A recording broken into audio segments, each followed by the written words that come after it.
Hola a todos, bienvenidos a una nueva inmersión. Hoy nos espera un viaje fascinante, Un viaje en el tiempo. nada menos.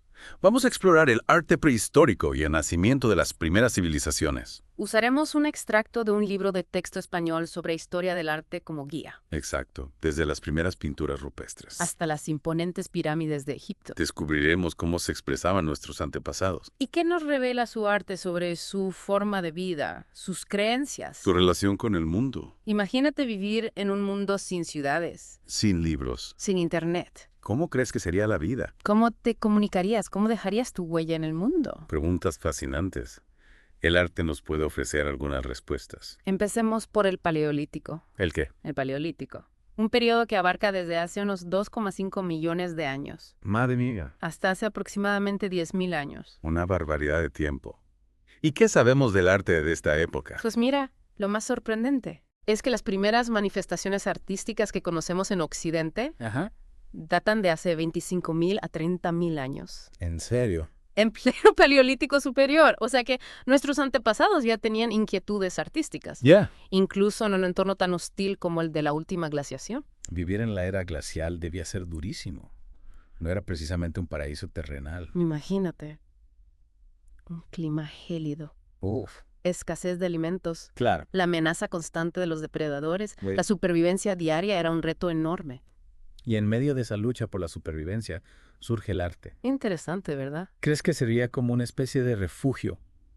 Una forma de conectar con algo más allá de la realidad. Es una teoría muy interesante. De hecho, se cree que el arte paleolítico tenía una fuerte carga mágico-religiosa. Ya. Las pinturas rupestres, Ajá. las figuras talladas, Sí. todo parece estar imbuido de un significado que va más allá de lo puramente estético. Hablando de pinturas rupestres, el libro menciona la famosa escuela franco-cantábrica, con ejemplos impresionantes como las cuevas de Altamira en España y Lascaux en Francia. ¿Qué las hace tan especiales? Bueno, para empezar, la maestría de los artistas, ¿Ah, sí? las pinturas de animales, Sí. especialmente bisontes y caballos, Ah, son de un realismo asombroso. Capturan la anatomía, el movimiento, hasta la expresividad de los animales. es increíble pensar que fueron creadas hace miles de años a la luz de antorchas en las profundidades de las cuevas. Increíble, ¿verdad? Es como si esos artistas hubieran tenido una conexión especial con la naturaleza, como si hubieran observado a los animales con una atención y una sensibilidad increíbles. Es posible. No olvidemos que la caza era fundamental para la supervivencia en el Paleolítico. Quizás las pinturas formaban parte de rituales para propiciar una caza abundante Tiene sentido. o para honrar a los animales que les proporcionaban alimento. Es fascinante pensar en el significado que podían tener estas pinturas para nuestros antepasados. Y hablando de significado, ¿qué me dices de las figuras humanas? El libro menciona que son menos comunes Sí, y más estilizadas que las de animales. sí, es curioso, ¿verdad? ¿Por qué crees que es así? Las figuras humanas suelen ser más esquemáticas, Ya, menos realistas, como si representaran un concepto, entiendo. más que una persona concreta. Quizás estaban relacionadas con la fertilidad, Puede ser. la danza o algún tipo de ritual. Es como si cada trazo, cada figura, escondiera un misterio que aún estamos intentando descifrar. Y en una de las pinturas en las cuevas, ¿qué otro tipo de arte se creaba en el Paleolítico? El libro de texto menciona el arte mobiliar, ¿Arte qué? es decir, objetos que podían transportarse, Ah, ya. como herramientas, armas, adornos o pequeñas esculturas. Y aquí es donde entran en juego las famosas Venus paleolíticas. Ah, sí. Esas figuras femeninas con curvas exageradas. Exacto. Siempre me han intrigado. ¿Se sabe con certeza qué representan? Es un tema que sigue generando debate entre los expertos. Algunos creen que son representaciones de la fertilidad, Ya. de la diosa madre, o incluso amuletos para propiciar la fecundidad. Es increíble cómo algo tan pequeño puede contener tanta información sobre las creencias, la forma de vida de nuestros antepasados. ¿Y qué otros ejemplos de arte mobiliar podemos encontrar? Se han encontrado herramientas y armas decoradas con grabados, figuras de animales talladas en hueso o asta, e incluso objetos de usos desconocidos, De uso desconocido. que podrían haber tenido un significado ritual. Cada pieza es como una ventana al pasado, ¿no crees? Que nos permite vislumbrar la complejidad del pensamiento simbólico de nuestros antepasados. Es asombroso pensar que el arte ya formaba parte de la vida humana hace miles de años, incluso en las condiciones más difíciles. ¿Y qué ocurre después del Paleolítico? Buena pregunta. ¿Cómo evoluciona el arte con la llegada del Mesolítico y el Neolítico. Pues prepárate, porque con la llegada del Neolítico se produce una auténtica revolución. Ah, sí. No solo en el arte, sino en la forma de vida de la humanidad. Interesante. Pero solo dejaremos para la siguiente parte de nuestra inmersión.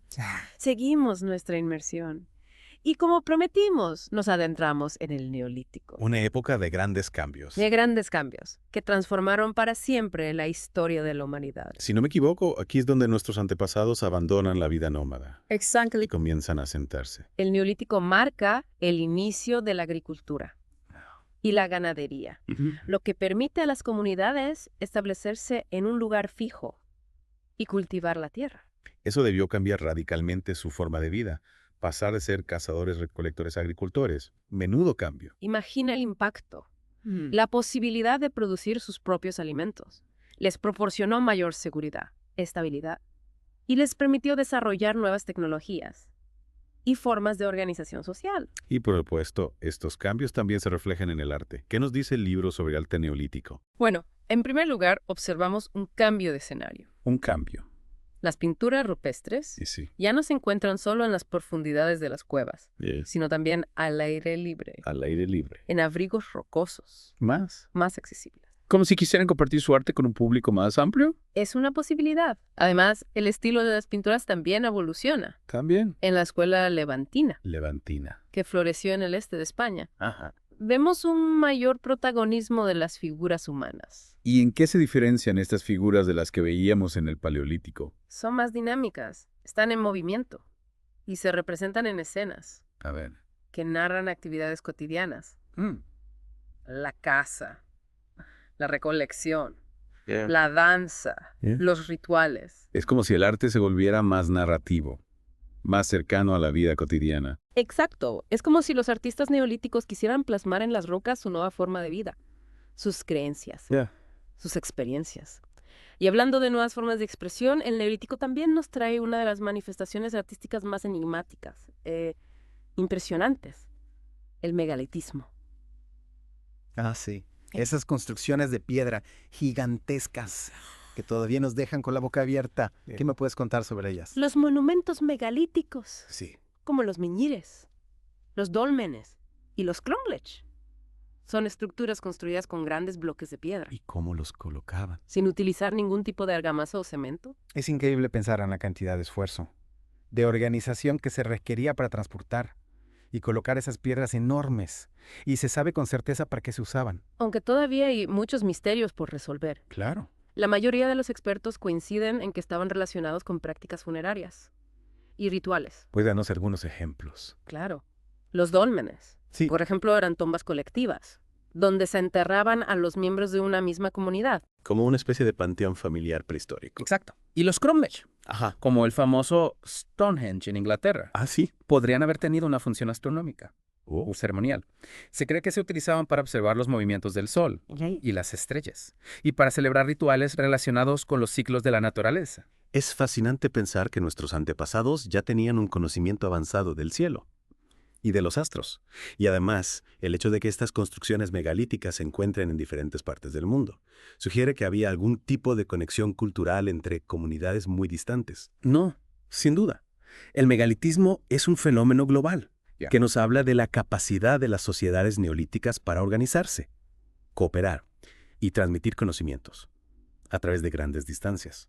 Es como si estuviéramos viendo los primeros pasos de la globalización, pero en una versión prehistórica. Es una forma de verlo. Y ahora, prepárate para otro gran salto en nuestro viaje Un salto. a través del tiempo. Vamos a dejar atrás el mundo prehistórico. Y adentrarnos en la era de las primeras civilizaciones, Bien. donde el arte adquiere nuevas funciones. Y el alcanza un nivel de sofisticación sin precedentes. Estoy deseando. ¿Por dónde empezamos? Nuestra primera parada será el antiguo Egipto, Egipto. una civilización que nos ha legado un patrimonio artístico incomparable y que nos sigue fascinando hoy en día. Las pirámides, los jeroglíficos, la esfinge. No puedo esperar a descubrir todos esos tesoros. Pero antes de sumergirnos en el arte egipcio, ¿puedes contarnos un poco sobre el contexto histórico de esta civilización? ¿Qué la hacía tan especial? El antiguo Egipto floreció a orillas del río Nilo, Claro. un río que no solo les proporcionaba agua para sus cultivos, Ajá. sino que también era una vía de comunicación. y un elemento central en su cosmovisión. Es que no me imagino al antiguo Egipto sin el Nilo. Debía ser como una especie de dios para ellos, ¿no? Sin duda, Ya. las crecidas anuales del Nilo Sí. fertilizaban las tierras, permitiendo una agricultura abundante y por lo tanto el desarrollo de una sociedad compleja. Y organizada. Y en el corazón de esta sociedad se encontraba el faraón, considerado un dios en la tierra. ¿Qué papel jugaba el faraón en la vida de los antiguos egipcios? El faraón era el gobernante absoluto, el Claro. intermediario entre los dioses y los hombres. Su poder era divino y su palabra ley. Menuda responsabilidad. Y hablando de poder, el libro menciona la monumentalidad como una de las características principales de la arquitectura egipcia. Y no es para menos. Piensa en las pirámides, Impresionantes. en los templos. Sí. Son construcciones imponentes, diseñadas para durar toda la eternidad y para transmitir la grandeza del faraón y de la civilización egipcia. Es que no puedo evitar sentirme abrumada ante la escala de estas construcciones. ¿Cómo se las ingeniaron para construir algo tan colosal con la tecnología de la época? Sigue siendo un misterio que fascina a investigadores de todo el mundo. Ya, Pero lo que está claro es que la arquitectura egipcia no se limitaba a la simple funcionalidad. claro. Cada elemento, cada detalle, estaba cargado de simbolismo y tenía un significado religioso profundo. ¿Puedes darnos algunos ejemplos? Claro, las pirámides, por ejemplo, Sí. no eran simples tumbas. Eran una representación del viaje del faraón al más allá, una escalera hacia las estrellas. Que es increíble cómo la arquitectura podía reflejar creencias tan profundas. Y los templos, Sí. con sus imponentes columnas, sus patios porticados, sus salas hipóstilas, eran lugares sagrados Mm. donde se rendía culto a los dioses y se celebraban rituales complejos, Es como si cada espacio arquitectónico estuviera diseñado para crear una atmósfera. de misterio, Y eso... de realidad. Exacto. Y no podemos olvidar los obeliscos. Los obeliscos, Sus monolitos. y que se elevaban hacia el cielo. Conectando el mundo terrenal con el divino. Eran símbolos de poder, de eternidad, de la conexión del faraón con los dioses. Es fascinante cómo la arquitectura egipcia lograba combinar la grandiosidad con la espiritualidad. Y esa misma combinación de lo monumental y lo divino también la encontramos en el arte egipcio. Ah, sí. Las pinturas, Ujú. los relieves, las esculturas. Todo está imbuido de una profunda religiosidad. El libro menciona un elemento muy particular en el arte egipcio, la ley de la frontalidad. ¿De qué se trata exactamente? Es una forma de representar las figuras humanas, Ajá. que a nosotros nos puede resultar un poco extraña. Ya. El rostro se muestra de perfil, pero el ojo y el torso se ven de frente. Y las piernas vuelven a estar de perfil. Es como si estuvieran descomponiendo la figura humana en sus elementos más característicos. Exacto. Para los egipcios, esta era la forma más completa de representar la figura humana, mostrando todos sus rasgos esenciales. Y no podemos olvidar los jeroglíficos, Los jeroglíficos, esos símbolos tan enigmáticos. que decoraban las paredes y que contaban historias. Siempre me han fascinado. ¿Cómo se las ingeniaron los antiguos egipcios para desarrollar un sistema de escritura tan complejo? Los jeroglíficos eran mucho más que simples dibujos. Ya veo. Eran una forma de escritura ideográfica, donde cada símbolo representaba una idea o un sonido. Es como si cada jeroglífico fuera una pequeña obra de arte en sí mismo. Sin duda.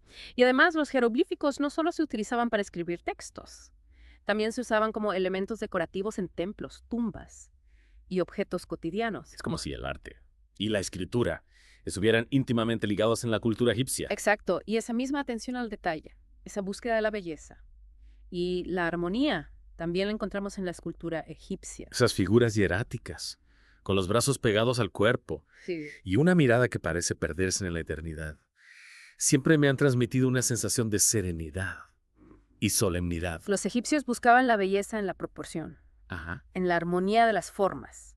Y sus esculturas, ya fueran de faraones, dioses o simples mortales, Sí. transmiten una sensación de serenidad, de equilibrio, de conexión con lo divino. Es como si hubieran encontrado la fórmula para congelar el tiempo y la belleza en la piedra. Es una forma muy poética de verlo, pero no podemos olvidar que el arte egipcio no era estático. Oh. También hubo periodos de cambio, de experimentación, de ruptura con los cánones tradicionales. Es darnos algún ejemplo. Por supuesto, durante el reinado de Akenatón. Akenatón. En el siglo Costecicas se produjo un cambio radical en el arte egipcio. Akenatón introdujo una nueva religión, Una nueva religión. centrada en el dios Atón. Y este cambio religioso se reflejó en el arte. ¿Y en qué se diferenciaba este nuevo estilo del arte tradicional? Las figuras se volvieron más estilizadas, Ya. más expresivas, e incluso se atrevieron a representar al faraón y a su familia. de una manera más naturalista, mostrando sus emociones. Menudo cambio. Es como si de repente hubieran descubierto la individualidad y la expresividad en el arte. Es una forma de interpretarlo, pero este periodo, conocido como el periodo de Amarna, Amarna. fue breve. Tras la muerte de Akenatón se volvió a los cánones tradicionales. Qué lástima. Pero bueno, el arte egipcio nos ha dejado un legado increíble lleno de belleza, misterio y simbolismo. Y ahora, si te parece, dejemos atrás las arenas del desierto. Y viajemos a otro lugar fascinante, cuna de otra gran civilización, Mesopotamia. Me parece una excelente idea. Prepárate para descubrir un mundo donde la arcilla se convierte en arte, donde los zigurats desafían al cielo, y donde la escritura cuneiforme nos cuenta historias de reyes, dioses y héroes. Estoy deseando. Mesopotamia nos espera con sus misterios y sus maravillas. Mesopotamia. Entre el Tigris y el Éufrates, unas civilizaciones de ciudades amuralladas. Exacto, un crisol de culturas. Sumerios, acadios, babilonios, asirios. Cada una dejó su huella en el arte. Y una mezcla. El libro de texto no miente, el arte mesopotámico es rico y variado. ¿Por dónde empezamos? Empecemos por una diferencia fundamental con Egipto. ¿Cuál? La piedra. La piedra. Abundaba en Egipto. En Mesopotamia el material principal era el ladrillo. Ah, ya. Claro, eso tiene que influir en la arquitectura. Totalmente. Impulsó el desarrollo de técnicas arquitectónicas innovadoras, como el arco y la bóveda. Influyeron en la construcción a lo largo de la historia. Es increíble. La disponibilidad de materiales determina la evolución de la arquitectura. Y hablando de arquitectura, ¿qué me dices de esos enigmáticos zigurats? Esas torres que dominaban el paisaje urbano de Mesopotamia. Los zigurats eran mucho más que simples construcciones. Eran el centro religioso y social de las ciudades. ¿En serio? Imagínate una estructura imponente, con plataformas superpuestas que ascendían hacia el cielo. ¡Wow! Y culminando en un santuario, dedicado a la divinidad protectora de la ciudad. ¿Y qué sabemos sobre las actividades que se llevan a cabo en estos santuarios? Buena pregunta. Es un tema que sigue siendo objeto de debate entre los arqueólogos e historiadores. Claro. Lo que sí sabemos es que los zigurats eran un símbolo de poder, de conexión con lo divino, y que su construcción requería un gran esfuerzo colectivo. Es fascinante pensar en la vida que bullía alrededor de estos zigurats. Sacerdotes, artesanos, comerciantes, peregrinos, todos unidos por la fe y la admiración. Y no olvidemos que los zigurats también podrían haber tenido una función astronómica. Algunos investigadores creen que se utilizaban para observar los astros y elaborar calendarios. La astronomía era una ciencia muy importante en Mesopotamia. Claro. Estaba estrechamente ligada a la agricultura y a la religión. Increíble. Los zigurats eran una especie de observatorio astronómico gigante, además de centro religioso y social. Y hablando de observar, ¿qué te parece si nos fijamos ahora en la escultura mesopotámica? Me parece perfecto. Como decías antes, la diversidad cultural de la región se refleja en una gran variedad de estilos y temas. Exacto. Estoy deseando descubrirlo. El libro de texto menciona las figuras votivas sumerias. ¿Qué las hace tan especiales? Imagínate una pequeña figura de arcilla, con los ojos muy grandes y abiertos. Las manos juntas en actitud de oración. Esa era la imagen típica de un devoto sumerio. Qué curioso. Ofrecía esta figura al dios o diosa de su elección como símbolo de su fe y devoción. Esas miradas fijas de las figuras votivas. Es como si quisieran conectar directamente con la divinidad. Y se sabe algo sobre los materiales y las técnicas que utilizaban para crear esas esculturas. Principalmente utilizaban la arcilla, que modelaban con gran maestría. Luego las figuras se cocían en hornos para darles mayor resistencia y a veces las pintaban. Con colores vivos. Les confería un aspecto aún más llamativo. Es asombroso como algo tan sencillo como la arcilla puede transformarse en una obra de arte. Tan expresiva. Y además de las figuras votivas, ¿qué otras expresiones escultóricas podemos encontrar en Mesopotamia? Los relieves también eran muy populares. Los relieves. Por ejemplo, los acadios, Sí. que sucedieron a los sumerios, desarrollaron un estilo más narrativo. Ya. En sus relieves, donde se representaban escenas de batallas, cacerías y rituales. El libro de texto menciona la estela de Victoria de Naram-Sin como un ejemplo destacado del arte acadio. ¿Qué la hace tan especial? Es una obra maestra que combina la maestría técnica con la fuerza expresiva. Suena bien. Naram-Sin, El rey. el rey acadio, se representa como un héroe victorioso, pisando los cuerpos de sus enemigos. Con una mirada desafiante. Y una pose. Que irradia poder. Es como si la estela quisiera inmortalizar la victoria del rey y transmitir un mensaje de fuerza y dominio a las generaciones futuras. Exacto.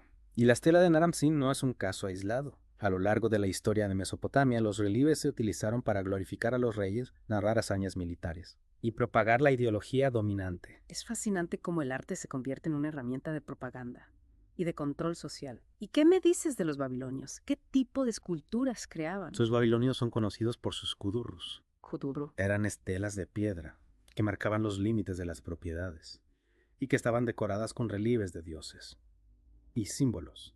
Una forma artística de delimitar el territorio y asegurar la propiedad privada. Exacto. Los kudurrus son un ejemplo de cómo el arte podía tener una función práctica, además de estética y religiosa.